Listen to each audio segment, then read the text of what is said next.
Hello and welcome to the Holy Hour podcast, the All Cure podcast. I'm Gavin, and I hope you guys are doing well out there. Appreciate you joining me as we continue this epic tale of the Cure Summer European Festivals Tour 2026. Shows are going great. We got 4 more new ones to talk about with you guys. And rolling right along, we're heading towards that home stretch to land this plane in what will be, fingers crossed, nothing crazy happens, an epic, successful summer tour for The Cure. Spoiler alert, they are still sounding great, and the shows have been amazing. But before we dive into those 4 news shows, where did we leave off last? They had played 3 epic nights in France, Nîmes, and we got some wonderful additions to the set list, all 3 nights, and everyone was glowing from this wonderful stretch of shows, and they had a nice little break after that, almost a 2-week full break there, which coincided with me personally wonderfully because we were traveling out to California for a family vacation, and I was worried I was going to get buried in Cure shows that I was going to miss along the way and have to do like a 10 show review or something. But just by chance, I wish I could say I was clever enough to have planned it that way and scheduled our family vacations around the Cure schedule. But it was all by chance. But I'm grateful that it lucked out because the first news show, the one in Lithuania, didn't happen until our last night out in California. So very cool. All I had to do then was just kind of wait for them to unfurl. And here we are again. But we had a great time out in California. There was a couple Cure-related events. So I'll give you a quick vacation review, if you don't mind. It was wonderful. I love going out there. Been out a bunch of times throughout my life now. And never lets me down. Such a wonderful state. If it wasn't so far away and pretty costly, I think we would definitely relocate out there. Yeah, it's just always such a great time. The weather's amazing most of the time. And yeah, just good times. Always having good times out there. So it was not good times getting out there, though. We had a horrible first departure day. We left our house around like 9 or 10 for the airport. We were supposed to just fly to Atlanta and then Atlanta to California. Get there with the time change. We'd have all this extra time. We were going to hit up that Scum and Villainy bar. It's like a Star Wars knockoff bar right on the main strip there in Hollywood in LA there. And we really wanted to check that out. Hit up a few record stores right off the bat because the goal was then to get out into the mountains and do some fishing and do some nature stuff. But getting out there, Delta dropped the ball hard getting out there. It was like our flights kept getting pushed back, and only thing I can assume is that there was big storms like the night before. So I think a lot of things that got delayed, pushed onto that, or people got moved onto that. So when we got the delays, it had made it so we missed our connecting flight, like before we even took off initially. So we were screwed, and all the connecting flights then we're already like overbooked or what, so the best route they could come up with for us was to fly to Atlanta, then have a mad sprint, which we did, and had to run to the next gate to get from Atlanta to Miami and then Miami to California. So we went about as far away from California on the whole first, it was like 8 at night, I think. No, I don't even know. But by the time we got to fucking Miami, it was like a whole day's worth of travel. And then we just had an extra hour tacked on to the flight. So it was like 5 hours. And I know none of this is all chump change compared to you guys that flew to Europe and stuff. But, when it's not expected and you're running between the gates, it's just like nonstop stress for like 12 hours. And it just kind of ruined our first day because then we got to California at like 11:30, and the icing on the cake was picking up the rental car, and they were just like, what? We had one reserved, but it took them like an hour to get it to us. They had to like wash it and find it. And so we got basically got to the hotel in LA at like 12:30, but it was really like, 3 on the schedule that we'd been on. So that sucked, but you do what you do, right? And we were just happy to be there. It was a cool hotel the first night, but we didn't really get to appreciate it because we were just exhausted. And so we were like, well, let's just crash course a few things in LA before we drive up to the mountains, because we had a place reserved up there. And so we went and got this delicious breakfast, and that's what I realized I'd gotten hacked on my email. So again, apologies to everybody that got a memorable evening with Gavin invite and email form. I hope you didn't. I guess if you opened it, you were fine. But if you punched in your Google password and such, you probably got the disease too. I fell for it because I looked at my damn email in between after we got to the hotel. So I was exhausted. It was at night. And I got it from Marusha, not to throw her under the bus or blame her or anything, but I got it from Marusha, which I only even say because I had cure on the brain, because they had just played those 3 nights that everyone was still glowing for them, even people that didn't go to the shows. And I was like, oh, is she like setting up something to talk about the France shows? Memorable evening. What is this? And then because we had traveled, like, all your logins get all fucky and stuff. So everything was like logged out. I had spotty Wi-Fi. So I looked at it and I was like, well, I'll open it and see what it is. I probably won't be able to do it because we're traveling. And I looked at it and it said punch in your Google. And I was like, why didn't it just, usually it's automatic with that stuff. So I fucking just typed it in. As soon as I did it, I was like, oh, I just fell for like a boomer scam, man. What the hell am I doing? And I blame the cure is who I blame. I just had cure on the brain, thinking that this was somehow connected to the Neem shows.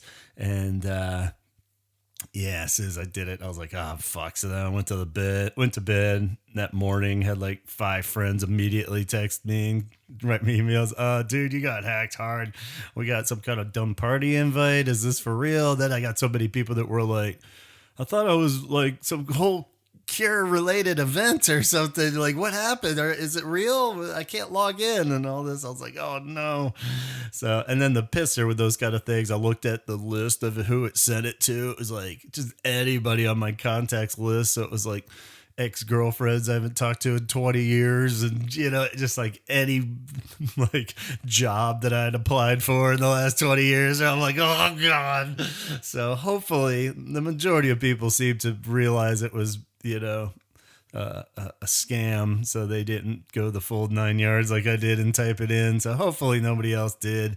I replaced my email or password real quick, and it seemed to kill it fast. But yeah, not how you want to start out your California vacation while you're eating some delicious eggs in some Hollywood diner. Everyone there looks like movie stars. So we're like, fuck. So I just gotta just get over it. Don't let it ruin anything.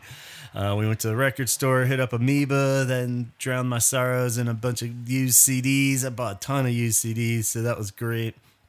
Let's see, eventually, we didn't get on this trip, but later, there was a Lullaby 12-inch single, which I had a Lullaby, but I lost the cover. I'd used the cover for something, but it was the US one, and this is the UK one, which was the original single. So it had Babel and Out of Mind, I believe, on it. And so basically the same as my Fascination Street here in the US. So that was kind of cool. And it was, cost way too much, but Casey insisted I get it. And that was cool. Later on, hit up probably one of the lamer record shops. I can't even remember the name, but they had Faith on cassette. Again, that one I had the tape, but I didn't have the cover anymore for whatever reason.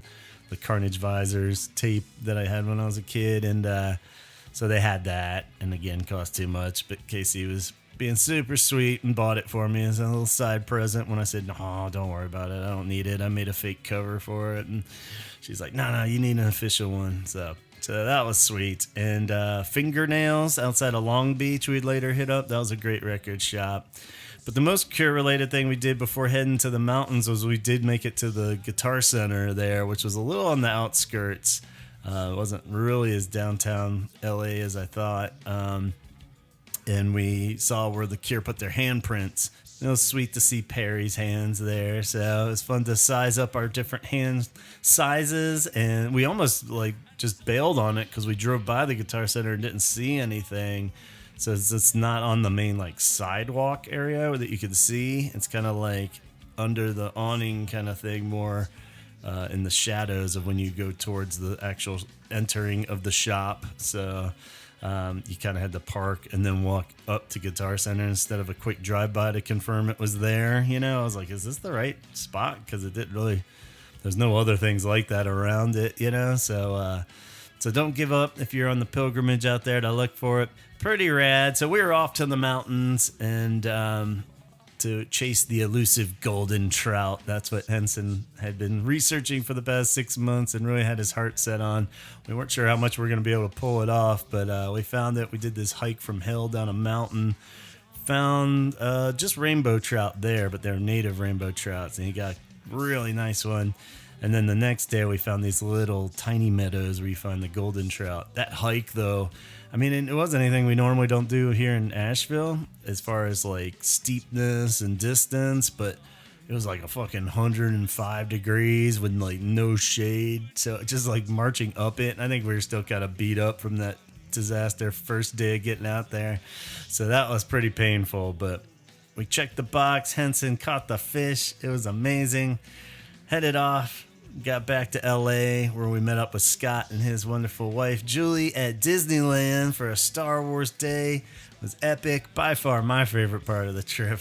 And you know, as amazing as Galaxy's Edge was and seeing all the Star Wars stuff, it was even cooler just hanging out and meeting officially Scott and Julie, who somehow managed to be even cooler in real life than I have expected, even after all these years of talking to Scott on the Zoom calls and such. So wonderful humans, and can't wait to go and hang out with them somehow again in the future. But yeah, it was great, you know, and it worked out great at Disney, even though we had really short lines and everything. We, had time waiting for Rise of the Resistance ride to do all our chit chat and actually catch up and get to know each other more and talk details on things that we can't really dive into when he's just guesting here on the Holy Hour or vice versa. So it's super cool. He's like one of those guys I just feel like I've known my whole life. I've said it a bunch of times, but kind of reminds me of one of my brother's older friends that I used to always just latch on to as a kid. And but yeah, just a really cool, super sweet guy. And just as you would expect. So, but yeah, we had a blast doing all the rides, and they're diehard Disney experts and pros, so they knew everything. They were the perfect guides there. And you know, last time when we did Disney World, we only did like the Star Wars stuff because that was really all I cared about and Henson cared about. We did like a quick Epcot day, but since they knew all the cool rides and stuff, we went on like the traditional Pirates of Caribbean and the Haunted Mansion and all those things that I've heard millions of stories about, but never had done those rides or anything. And got the full Disney experience is what I'm saying. And I'm so glad that we did, because it made it way more memorable and not just like a weird Star Wars dream, where I'm like, what? Did that really happen? That's how I feel about the last trip. So yeah, it was great. We even made it into the cantina, which was an official Star Wars bar. And Casey and Julie had these fuzzy Wampa drinks that like numb your tongue a little bit and add to the flavor as this really weird space kind of drinks. Mine were more just kind of traditional drinks, but they were like, red or something weird. But it was great. And I could have just hung out in there all day, of course, not just because it's a bar, but it was a cool ass space bar. That's why. So yeah, I guess that's about the last of that. And then we finally made it home smoothly, had a cat catastrophe or our sick cat. So then we spent the first 2 days being home, taking our cat to the vet and trying to get her on track. I'll spare you that story, but it cost a fortune on top of our vacation and was not how I wanted to come out of my vacation buzz. But she is well, so that's the bottom line, and seems to be doing wonderfully now. So fingers crossed she's out of the woods with that. So as I said, that last Friday before we came back, The Cure played their first show after their little break, and it was in Lithuania, the first show The Cure has ever played in Lithuania. And it was their 24th show of the tour, August 7th, Friday. The 8 Festival, I have noted, so I guess that was the name of it.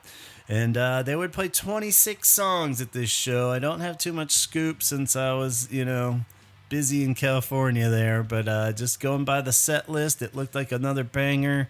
Had 2 openers. Catharsis opened along with Alina Orlova, and they played. I guess they were good enough, and Alone was the opening track, followed by Pictures of You, High, and Love Song. Burn, Fascination Street, Alt End is the little rock block. A Night Like This with no sax on this one. Sorry, guys. Back to just hearing that wonderful Reeves solo. So, yeah, our little Head on the Door triplet there with Night Like This. Push, In Between Days. Followed by Just Like Heaven, As It's Been. Play for Today in a Forest. Last Day of Summer. Shake Dog Shake, From the Edge of the Deep Green Sea. And End Song to round out the main set. And then got the kind of standard pop encore with the one rotating song. So we got Lullaby, Hot Hot Hot would be the song of choice to add in. Wrong Number, Walk, Love Cats, Friday I'm in Love, Close to Me, Why Can't I Be You, and Boys Don't Cry.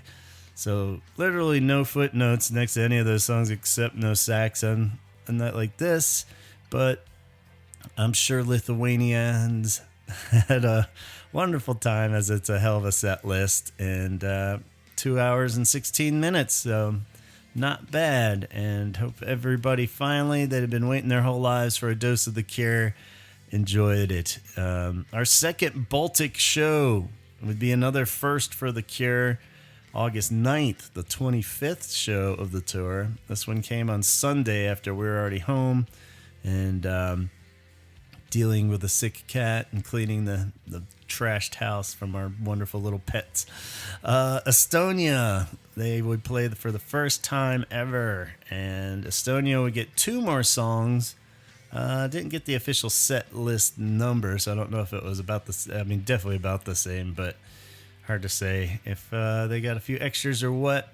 Looked like I'd heard somewhere along the lines 15,000 capacity, so they've played, fairly small for these, but hardly small. Great openers, apparently. People are really raving about these openers. Duo Root and Antipalanian. Terrible at pronouncing names. So, yeah, both of those were handpicked by Robert, apparently. So, very cool that he would do that and choose artists from the area to represent and open up. So they're both on streaming. I've got them saved on my playlist, but haven't really had a chance to dive in yet still. So check them out. They would play Alone, Pictures of You, High, Love Song, as they have been. Burn, Fascination Street. And this time I'm swapping out Alt N with Never Enough. And 8 will be the magic number for this show. It was 28 songs in the set list, and this was the 8th time Never Enough has been played on this tour. A Night Like This, again, no sax, just a wicked solo. Push, In Between Days, Just Like Heaven. Then Treasure, which would be played for the 8th time as well, and same with Want for the 8th time. So that little duo always sounds good. And then they got Strange Day, which has been a bit of a rarity on this tour. Get that for the 4th time on the tour. Half of 8 is 4. Followed by Secrets for the 6th time, which I guess is, sort of related to 8 if you're counting by 2s. I'm stretching here with my math lingo. Play for Today, A Forest, From the Edge of the Deep Green Sea into End Song. So cool little 4-song block on this one of semi-rare ones. Treasure, Want, Strange Day, and Secrets. So that's pretty rad for those in attendance in Estonia. And this time they would come out with the pop encore, swapping out Hot, Hot, Hot. We got Lullaby, Wrong Number, The Walk, and Mint Car. Also played for, you guessed it, the 8th time on this tour. Love Cats, Friday I'm in Love, Close to Me, Why Can't I Be You, and Boys Don't Cry would be the finales in that show. So personally, I'd probably take this set list over the Lithuanian one, but if you've never seen The Cure, both of those, can't go wrong with that. So hope everybody in the Baltic areas enjoyed their first ever Cure shows. All right, then we got a little bit of a break till Wednesday, I guess, so not much of a break again. As The Cure headed off to Norway, August 12th, the 26th show in Oslo. And our good buddy Ann Helen was there at this one. Took some wonderful pictures from the front and some videos there. So glad she got a awesome Cure experience. Sounded like it was a successful, wonderful night. And maybe even will inspire a new tattoo. So we'll see. They played 28 songs at this show as well. Wasn't it 20? Yeah, same as last show. 28. And fairly similar set list, I guess, when we look at it. We got Alone, Pictures of You, High, Love Song, Burn, Fascination Street, Never Enough, and Alt End, actually. So they got both of them there. Push, In Between Days, Just Like Heaven, Last Day of Summer, and A Night Like This, kind of pushed to a later slot, as they do sometimes.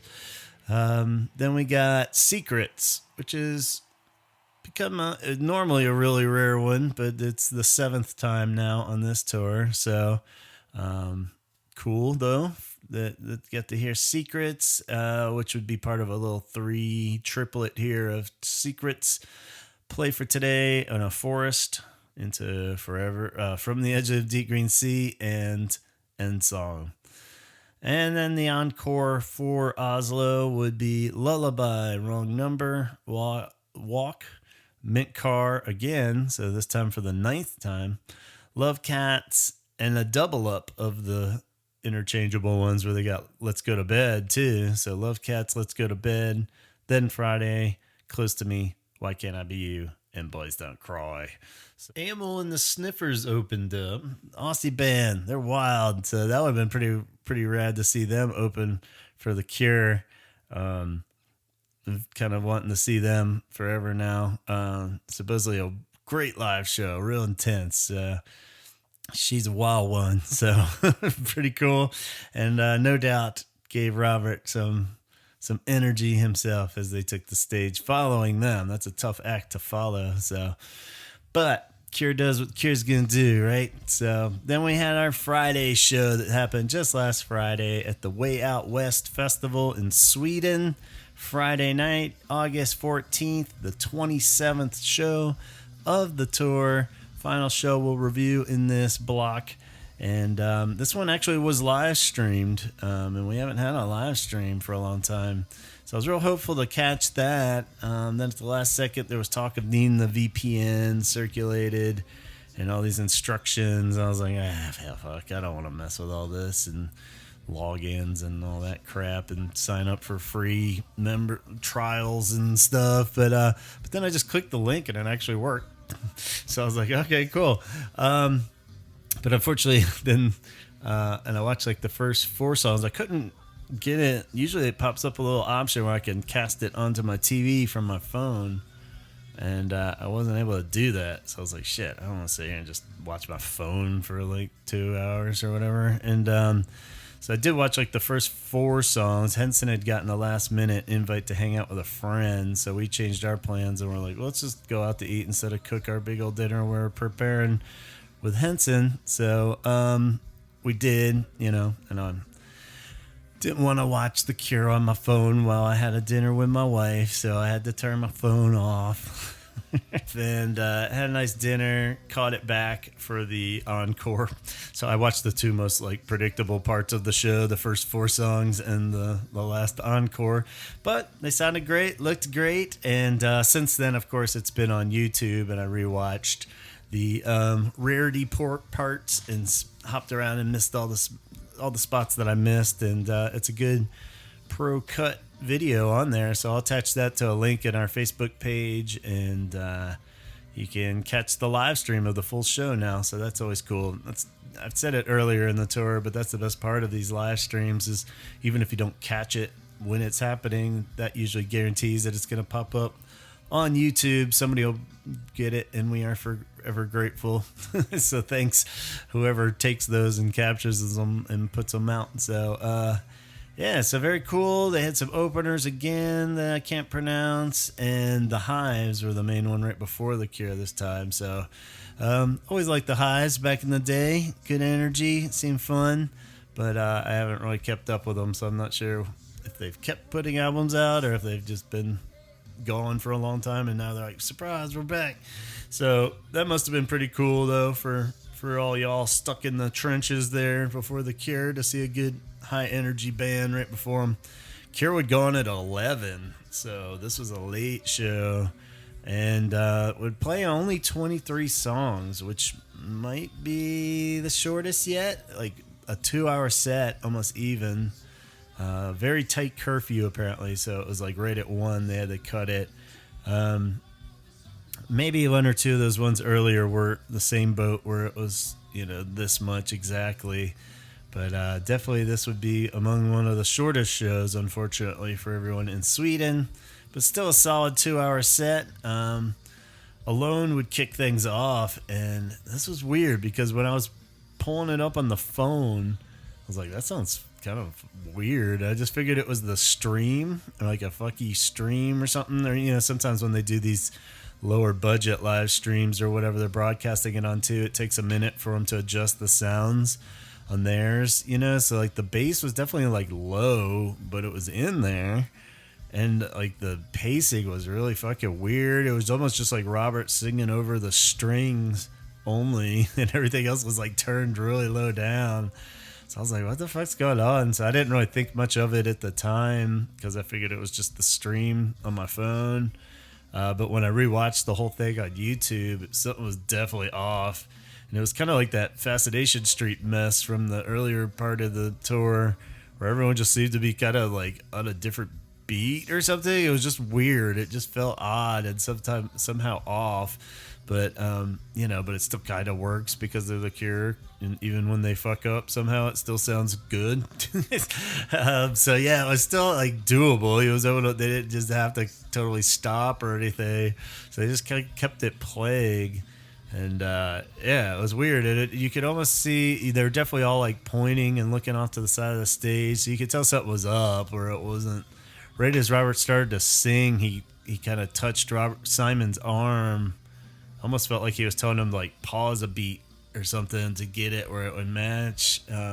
Still sounded weird after they did that, so I don't think it really worked. But yeah, nothing felt like unlistenably horribly wrong, but it was just odd. I don't know. But yeah, only worth noting even because it's so rare for these guys, and I'm not even sure if it was a human error.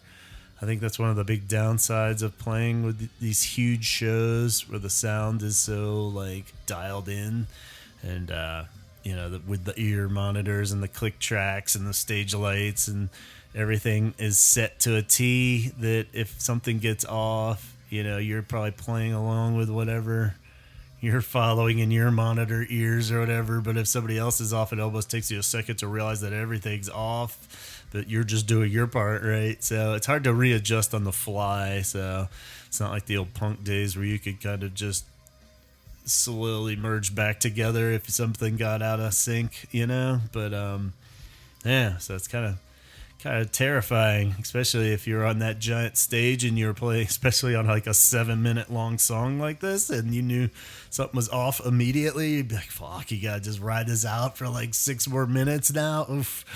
But sure enough, they did. As soon as those chimes kicked in and pictures of you followed up, it was perfectly dialed in again. Reset, whatever the hell they had to do, they did.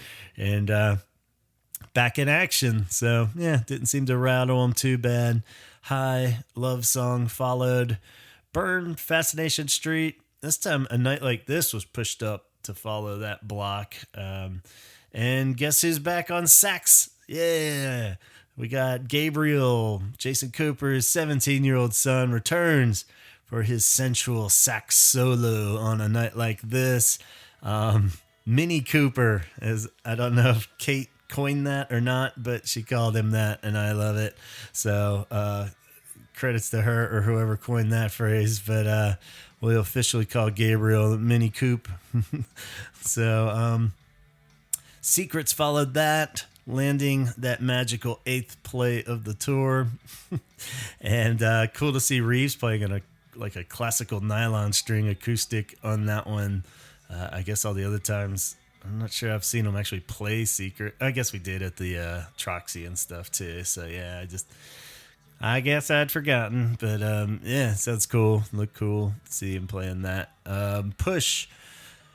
The snare sounded really snappy on the mix of this one. Maybe when I rewatched this, it was getting pretty late on late Friday night, and I was getting a little few beers in or something. But in the mix, I mean, it was definitely fine there. I'm sure it was just the streaming feed or whatever, the mix.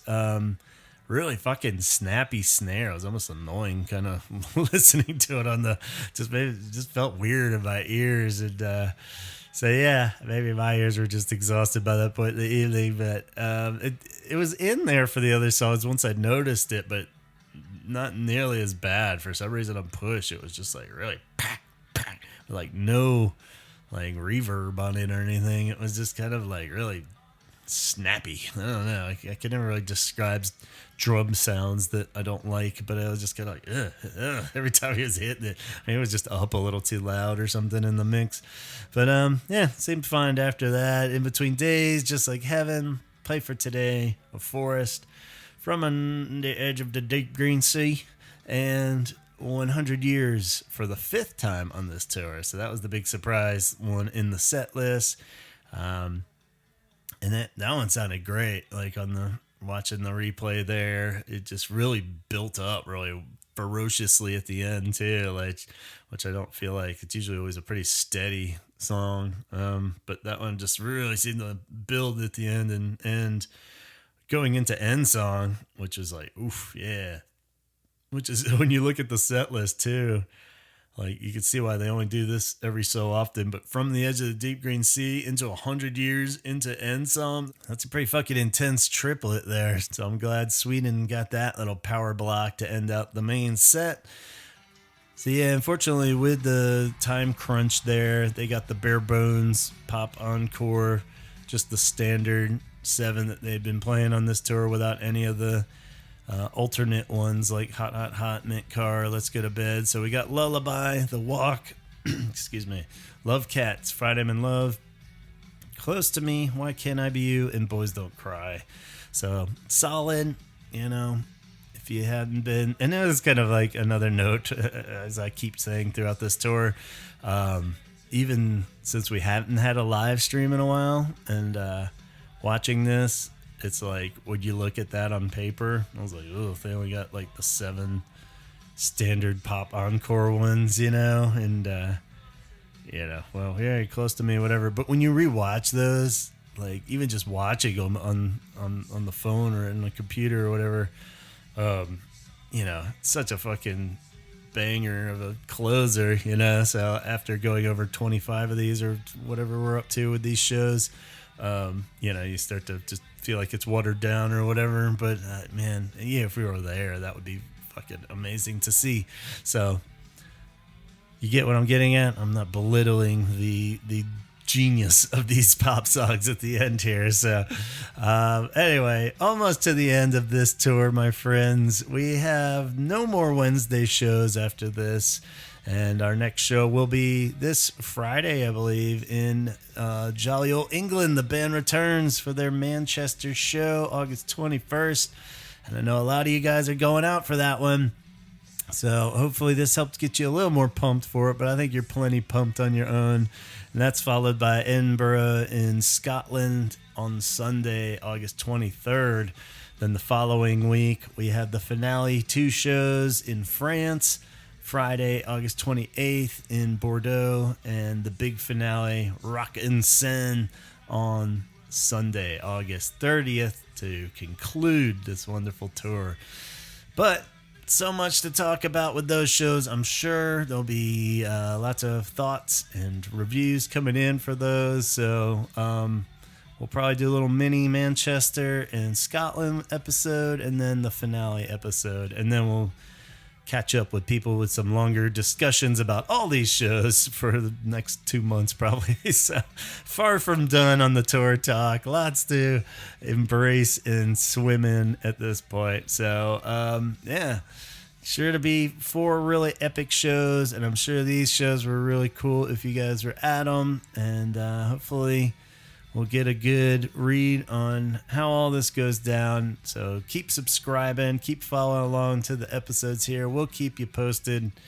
In other Cure news, what's happened? Tim Pope's book, I think, is officially out, or at least in England. He did a signing there, which sadly I know some of you couldn't make to because of the trains got canceled because of the heat. So hopefully we'll all start getting this Tim Pope book soon, and we can do a review with that later, is in the plans. And hopefully you guys in England and for this Manchester show coming up, hopefully it'll be a little cooler by then. You get a break from this, what is this, the 5th heat wave, I think Tom Burns was telling me about. He's going to the shows. And geez, yeah, feeling for you guys out there, and hopefully it's not too fucking grueling out there sitting in this festival crowd getting fried. But the things we do for this band, and it's all worth it, right? So bound to be awesome. Be hydrated, stay hydrated, and try to keep cool wherever you are in the world. Seems like we're all sweating our asses off somewhere or another. So yeah, thanks for listening, and let's go ahead and shout out the Patreon now and get on out of here. Patreon? What is this Patreon you speak of, Gavin? Well, funny you should ask. Patreon.com/The Holy Hour Podcast is a place where you can go and support the podcast. You can join as a free member or sign on to multiple tiers to help out and receive all kinds of wonderful rewards and just sleep well at night knowing that you're helping the podcast thrive and stay alive, more importantly.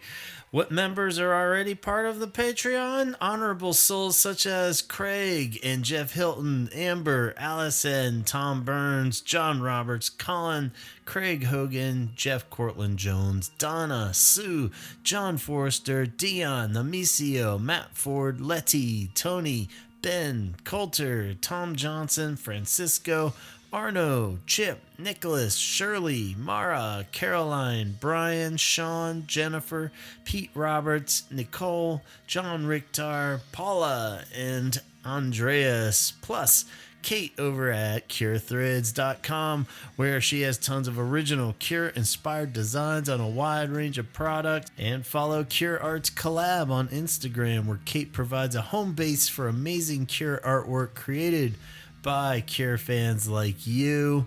Scott Kruger, what can I say about this guy? He is amazing. Co-host of an amazing podcast too, the Sarlacc Digest. It's the best Star Wars podcast in the galaxy. You can catch their live streams every Wednesday night, 8 p.m. Pacific time on YouTube and Facebook. Strangely, I found it was easier to catch their podcast while on the East Coast than it was on the West Coast. When I got out there, I was like, oh, sweet, I'll be able to listen to the Starlight Digest at like a normal hour at 8 p.m.